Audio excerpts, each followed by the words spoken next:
आगामी येणाऱ्या निवडणुकीचा निर्णय हे आमचे मुख्य नेते एकनाथजी शिंदे साहेब ते निर्णय घेतील.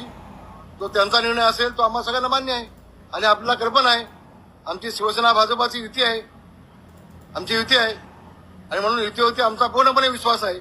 आमच्या युतीमध्ये कुठेही मतभेद नाही.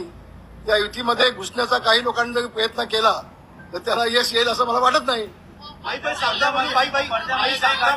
काँग्रेसवर टीका केली जाते आणि भाजपची युती करायला सुरुवात झालेली आहे. काय वाटतं एंट्री करायचा प्रयत्न? मी आता तेच म्हटलं, ते स्पेसिफिक उद्धव ठाकरेंचा प्रयत्न आहे. उद्धव ठाकरेंना आता भीती वाटायला लागली.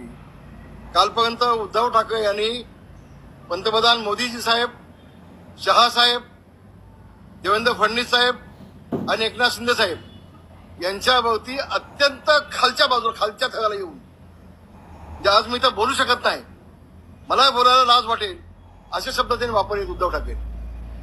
पण ज्याला आपण म्हणतो निर्लज्जम सदा सुखी, आज उद्धव ठाकरे निर्लज्ज झालेले आहेत. मला नाईलाजाने बोलायला लागतं. पण एवढं बोलल्यानंतर देखील ते बुके घेऊन जाऊन देवेंद्र फडणवीसला भेटू शकतात. त्यांचं ते पिल्लू ते 3 वेळा जाऊन भेटतंय. आता त्यांच्या मनामध्ये भीती वाटायला लागली. आपण पाहिलं संजय राऊत साहेबांची आता भाषा बदलली. आता मला साहेब म्हणायला लागतंय. त्यांची भाषा बदलली आता, हे आपण पाहतोय.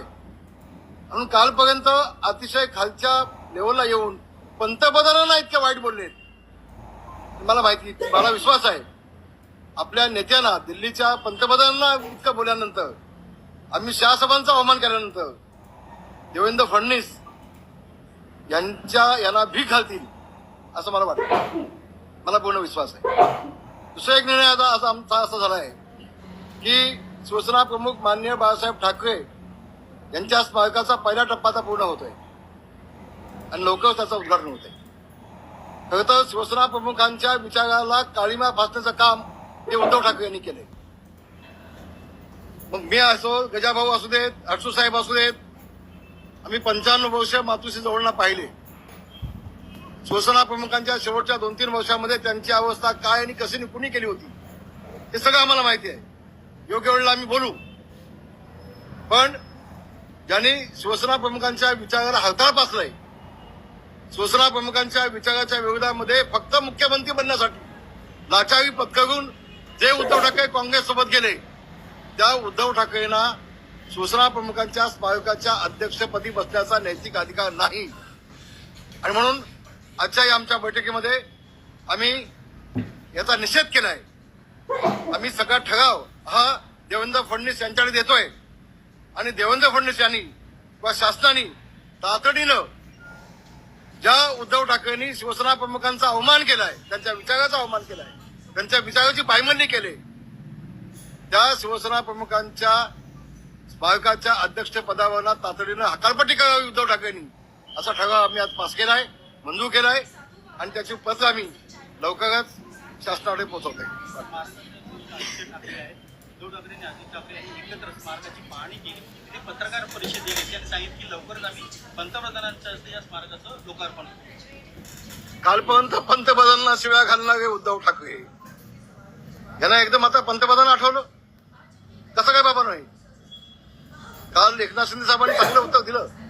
पण आता पंतप्रधानांचं नाव घेण्याचा, अमितजी शहा यांचं नाव घेण्याचा नैतिक अधिकार हा उद्धव ठाकरेंनी आता गमावलाय. जो बुन से जाती है वो हौस से नहीं आती है. आता कितीही भीक मागितली, कितीही गुच्छ दिले, कितीही वेळा पाय पडले, तर जे गेलं ते गेलं, संपलं सगळं आता. आणि म्हणून आम्ही हे सहन करणार नाही. शिवसैनिक महाराष्ट्रातला सहन करणार नाही, मुंबईतला शिवसैनिक सहन करणार नाही. ज्यांनी शिवसेना प्रमुखांचा अवमान केलाय, त्यांच्या विचाराची पायमल्ली केले, त्यांना त्या स्मारकाच्या अध्यक्षपदावरती, मग तो त्यांचा ते पिल्लू असू देत, आदित्य किंवा उद्धव ठाकरे असू देत, यांना त्या ठिकाणी बसण्याचा अधिकार नाही. हे बसून तिथे फक्त वेगळे धंदे करण्याचं काम होईल. यांच्या घशात ती जागा जाईल आणि त्या जागेचा 100% दुरुपयोग होईल हा विश्वास आमच्या मनामध्ये आहे. प्रकल्प MMRDचा आहे, जागा शासनाची आहे, खर्च शासनाचा आहे आणि आयत्या नागोबा जसं त्या गादीवर बसले बाळासाहेबांच्या तसं इथं पण येऊन बसतील, ही आम्हाला भीती आहे. आणि म्हणून यांची ताबडतोब या अध्यक्षपदावर हकालपट्टी व्हावी ही आमच्या मुंबईतल्या सगळ्या शिवसैनिकांची पदाधिकाऱ्यांची मागणी आहे. धन्यवाद. निवडणुका जवळ आहेत महापालिकेच्या असं असताना संघटनात्मक एवढे मोठे नवीन करणं संघटनात्मक दृष्ट्या शेवटी पक्षाची शिस्त महत्वाची.